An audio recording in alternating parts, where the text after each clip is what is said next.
जय हिंद हमारे सारे प्यारे बच्चों। वो बच्चे जो स्पेशली जिनका अकाउंटेंसी है, अपने नीरज सर के साथ हो जाओ तैयार। आपके कॉन्सेप्ट्स की वीडियो चलती जा रही है, आपके पास पहुंच रही है। आप अपने कॉन्सेप्ट को 100% क्लियर कर लो। आप उसी क्रम में आज हम बात करेंगे मैचिंग कॉन्सेप्ट। ये मैचिंग कॉन्सेप्ट होता क्या, बट सबसे पहले जब ये वीडियो आप देखो, अगर अभी तक लाइक नहीं किए हो तो लाइक शेयर सब्सक्राइब जरूर करना, और देखने के बाद एक कमेंट जरूर करना कि आपको कैसा लगा, समझ में आया कि नहीं समझ में। ये कमेंट आपसे चाहिए। आइए ध्यान देंगे आप लोग। मैचिंग कॉन्सेप्ट कहता है कि एक अकाउंटिंग पीरियड जो 12 मंथ का, अकाउंटिंग पीरियडिसिटी कॉन्सेप्ट में बता चुके हैं आपको पीरियड। तो एक अकाउंटिंग पीरियड जो 12 मंथ के अंदर होता है, 12 मंथ के अंदर जो भी रेवेन्यू एक्सपेंसेस होते हैं, हम उसको उसी 12 मंथ के एंड ऑफ अकाउंटिंग ईयर में रिकॉर्ड करते हैं। चाहे वो खर्च हो चुका हो, पे ना किया हो, चाहे इनकम हो चुका हो, पे नहीं की गई, रिसीव नहीं की गई हो, डज नॉट मैटर। मैटर है वो आज का इनकम है, आज का खर्च है। हम उसको अपने स्टेटमेंट बनाते समय, फाइनेंशियल स्टेटमेंट बनाते समय हम उसको रिप्रेजेंट करेंगे। ये बट डज नॉट मैटर ये कि हम वो पेमेंट कब किए, रिसीव कब किए, उस डेट में उसका सिर्फ कैश से रिलेटेड अकाउंटिंग होगा। वो रेवेन्यू कब का था, इससे उसको कोई लेना देना नहीं। रेवेन्यू जिस डेट का रहेगा, जिस ईयर का रहेगा, हम उसी ईयर रेवेन्यू को शो करेंगे। तो आइए इससे रिलेटेड कहता है आपका matching concept means that at the expenses should be matched with the revenues generate in the relevant period. ये रिलेवेंट पीरियड एक अकाउंटिंग ईयर 12 मंथ का होता है। Matching concept imply the matching of expenses of accounting period against related revenue. मतलब अनुरूपता की अवधारणा का अर्थ है, यहाँ देखो, यहाँ गलती है कॉपी पेस्ट में, अनुरूपता की अवधारणा होगा का अर्थ है कि खर्चों को प्रासंगिक अवधि में उत्पन्न राजस्व के साथ मिलान किया जाना चाहिए। अनुरूपता की अवधारणा का तात्पर्य संबंधित राजस्व के खिलाफ लेखांकन अवधि के खर्चों का मिलान, कंपेयर करने से होता है। आइए कुछ question. What does the matching principle state? मिलान सिद्धांत क्या कहता है, क्या कहना चाहता है? Expenses should be recognised when cash is paid. क्या खर्च तब हम रिकॉग्नाइज करेंगे जब पेमेंट करेंगे? ऐसा नहीं है भैया। आज गोलगप्पा खा लिए, कल पेमेंट करोगे तो कल खर्च कैसे हुआ? कल कहाँ गोलगप्पा तुम खाए थे यार? आज खाए हो तो आज के बुक्स में रिकॉर्ड होगा खर्च का। Expenses should be recognised in the same period as the revenue they help to generate. Correct answer option number B. Revenue should be recognised only cash is received, ऐसा नहीं होगा। Expenses revenue are recorded in different period, ऐसा नहीं होगा। Next question. कौन सी लेखांकन पद्धति मिलान सिद्धांत पर निर्भर करती है? Which accounting method realised on the matching concept? Cash basis accounting, accrual basis accounting is the correct option of matching principles. Depreciation is an example of applying the matching principle because मूल्यह्रास मिलान सिद्धांत को लागू करने का एक उदाहरण है। क्योंकि it records the entire cost of an assets in one period, ऐसा नहीं होता है। It match the cost of an assets to the period benefiting from its use, सही बात है। It increase the value of the assets over time. It records expenses only cash is paid, नहीं बेटा। It matches the cost of an assets to the period benefiting from its use. कहने का मतलब है यह किसी परिसंपत्ति की लागत को उसके उपयोग से लाभान्वित होने वाले अवधि से मेल खाता है, कंपेयर करता है बेटा। नेक्स्ट, इफ अ कंपनी पे rent for the next year in advance under the matching principal the rent expenses should B. कहता है कि आज हम कल का रेंट पे कर दिया, यानी एडवांस पे कर दिया, तो मैचिंग प्रिंसिपल क्या कहता है? Recorded entirely in the current period, पूरा का पूरा पैसा रिकॉर्ड करेंगे हम इस ईयर, नहीं भाई आज का खर्च नहीं है। Deferred unrecognised over the rental period, कहता है किराए की अवधि में स्थगित और मान्यता प्राप्त होनी चाहिए, मतलब नेक्स्ट अकाउंटिंग ईयर में शो करेंगे।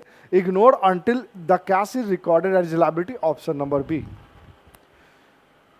Which of the following best illustrates the matching principles? इसमें से कौन सा मैचिंग पीरियड माने मिलान सिद्धांत का सबसे अच्छा एग्जांपल्स है? Recording revenue when cash is received, recording expenses when invoice are paid, no ऐसा नहीं है यार।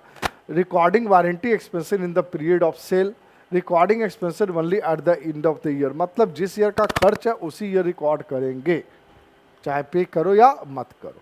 Next, under the matching principle salary earn by employ but not yet paid should be, मतलब आउटस्टैंडिंग एक्सपेंसेस आज का खर्च है, पे नहीं किया हो आप, होना चाहिए भाई, तो ignore until payment is made, ऐसा नहीं है। Recorded is an expenses in the period they are paid, बात दोनों बराबर का रहा। Recorded an expenses in the period they are earn, very good, C number हम करेंगे, जिस ईयर का खर्च है हम उसी ईयर उसको रिप्रेजेंट करेंगे। Next, the matching principle is primarily concept with, मिलान सिद्धांत मुख्य रूप से निम्नलिखित से संबंधित है, किससे संबंधित है? टाइमिंग ऑफ रेवेन्यू रिकॉग्निशन, राजस्व मान्यता का समय, टाइमिंग ऑफ एक्सपेंसेस रिकॉग्निशन, व्यय मान्यता का समय, cash flow management, assets valuation, कुछ नहीं है, option number B, timing of expense recognition. Which of the following is not consistent, not है, consistent with the matching principles, निम्नलिखित में से कौन सा मिलान सिद्धांत के अनुरूप नहीं है? मैचिंग प्रिंसिपल्स के आधार पर नहीं है, मतलब सबसे पहले खोज लो जो है हो गया, तो जो बच गया वो नहीं है में होगा, सिंपल सा बात है, पढ़ा जाए एक बार। Recognising cost of goods sold when the sale account, सही बात है, ये है। Recording depreciation over the useful life of assets, सही बात है। Recording advertising expenses when cash is paid regardless of timing, ऐसा नहीं है भैया। Acquiring interest expenses in the period it is incurred, जब खर्च हो चुका उसी ईयर का, यानी ऑप्शन नंबर सी, ये कहीं से मैचिंग प्रिंसिपल्स से रिलेटेड ये बातें कथन सत्य नहीं है। नेक्स्ट, इन एक्यूरेट अकाउंटिंग यानी outstanding, matching principle ensures that revenue are recorded only cash is received when cash is paid, expenses are matched with the revenue they help to generate, उसी year के खर्च का उसी year के revenue से related होगा, generate करेगा ये रेवेन्यू, इनकम जनरेट करेगा, देन आफ्टर हम मैचिंग प्रिंसिपल्स पे बात करेंगे।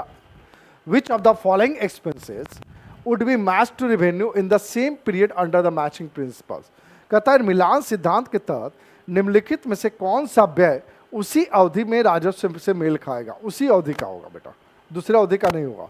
डिप्रिसिएशन प्रीपेड इस अवधि का नहीं है, purchase of inventory, payment of dividend यानी depreciation is the correct answer, उसी ईयर का होगा, अगले ईयर का नहीं होगा। When a company recognizes revenue from a sale, it should also, कहता है जब कोई कंपनी किसी विक्रय से राजस्व पहचानती है तो उसे यह भी करना चाहिए, क्या करना चाहिए? डिफर्ड और रिलेटेड एक्सपेंसेस, सभी संबंधित खर्चों को स्थगित कर दे, ऐसा कैसे होगा? Recognise related expenses in the same period, भाई सेम पीरियड का तो बात आ गया तो यही होगा, कैश पेज नेक्स्ट पीरियड की बात नहीं होगा, उसी खर्च जो सेम पीरियड का खर्च है हम उसी को रिकॉग्नाइज करेंगे, उसी को कलेक्ट करेंगे बेटा। Next, the matching principles contributes to, मिलान सिद्धांत निम्नलिखित में योगदान देता है, किसमें? ओवर स्टेटिंग प्रॉफिट, ज्यादा प्रॉफिट में, अंडर स्टेटिंग कम लाभ को कम करने में, accurate measurement of net income, मतलब दम सही तराजू का सही मतलब काम हो, डिले एक्सपेंसेस रिकॉग्निशन, भाई एक्यूरेट करेगा 100% डुअल इफेक्ट पर।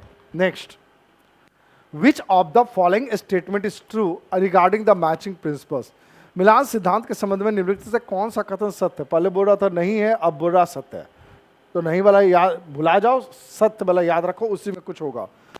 It apply only to revenue, ऐसा तो नहीं है। It disregards the timing of cash flow, it ensure expenses are recognized when cash is paid, ऐसा भी नहीं। It is not applicable under generally, it disregards the timing of cash flow, मतलब जब हम कैश पे करेंगे उसका रिगार्ड नहीं करेंगे, यहाँ पर उसको डिसरिगार्ड करेंगे, this the statement is true. Accrued expenses are recognized under the matching principle because उपार्जित व्यय का मिलान सिद्धांतों के तहत मान्यता दी जाती है क्योंकि they represent future cash inflow, they are liability that have been paid, उस समय का नहीं, they are expensive incurred but not yet paid, वो खर्च जो हो चुका है बट अभी तक पेमेंट नहीं किया है, यही तुम्हारा अकर्ड एक्सपेंसेस का मतलब होता है। Which of the following is an example of deferring an expenses under the matching principles? इसमें से कौन सा एग्जाम्पल deferring मतलब स्थगित करने का एग्जाम्पल है? Recording salary expenses when employ are paid, एक ही चीज है। Recording insurance expenses for the entire policy up front, ऐसा नहीं है बेटा। Allocating prepaid rent over the renter period, recording utility expenses when the bill is received, तुम्हारा C ही होगा बेटा, जो कि एग्जाम्पल है best. Allocating prepaid rent over the rental period, rental period से ज़्यादा जो भी पार्ट होगा उसको हम प्रीपेड रेंट का नाम देंगे। Next, the matching principles helps prepaid, matching principal किस चीज़ को हेल्प करता है? मिलान सिद्धांत निम्नलिखित को रोकने में मदद करती है, किस चीज़ को? Under statement of assets, over statement of liability, अभी बढ़ा चुके हैं, miss representation of net income, एक पहले भी क्वेश्चन था बेटा। 17 number, which of the following best describe the matching principles impact of financial statement, निम्नलिखित में से कौन सा वित्तीय विवरण पर मिलान सिद्धांत के प्रभाव को सबसे अच्छा वर्णन करता है? क्या it effect only the balance sheet, balance sheet पर इफेक्ट करता है? It ensure expenses are recorded in the same period as related revenue impacting the income statement, भाई 100% सही यही लग रहा है। It delay revenue recognition until cash, नहीं है बेटा, 100% बी होगा। Under the matching principle when should the cost of goods should sold be recognise, वाह, COGS किससे रिकॉग्नाइज होगा? व्हेन इन्वेंट्री इज परचेज, कभी नहीं। When payment for inventory is made, कभी नहीं। When the related revenue from the sale is recognise, COGS का मतलब बेचना, वैसा गुड्स जिस गुड्स को तुम बेच रहे हो उसकी कॉस्टिंग क्या है, तो ये कब रिकॉग्नाइज करोगे? जब किसी वस्तु को हम सेल करेंगे तब। Second last, which of the following is not a result of applying the matching principles, इसमें से मैचिंग प्रिंसिपल के लिए कौन सा अप्लाई नहीं करेंगे, मतलब जो रिलेटेड नहीं है? Apply net income measurement, improvement comparability of financial statement, recognition of expenses only cash is paid, better matching revenue and expenses, भाई ये बार बार व्हेन कैश इज पेड वाला बात ही नहीं आ रही है। Last, the matching principle is essential for, मिलान सिद्धांत निम्नलिखित के लिए आवश्यक है, किस चीज के लिए आवश्यक है? कैश फ्लो एनालिसिस, कभी नहीं। टैक्स, नहीं। एक्यूरल आ गया, option number C. Determining market value of assets, नहीं होगा। तो बेटा आपका मैचिंग प्रिंसिपल्स कॉन्सेप्ट भी आपका खत्म हो गया बेटा, शायद अच्छे से समझ में आ गया होगा। बाकी जो रिमेनिंग है वो भी आपको इसी तरह जाता जाएगा। अगर आपकी और भी कोई डिमांड है तो आपके निरस्त जरूर पूरा करेंगे, खासकर वैसे स्टूडेंट जो BPSC वाले हैं, चूँकि उनका एग्जामिनेशन निकल चुका है डेट, तो आप कोई भी BPSC वाले स्टूडेंट को अगर ऑफलाइन पढ़ना होगा तो आप बात कर सकते हैं, मिल सकते हैं। आज के लिए इतना ही, सभी को जय हिंद, जय भारत।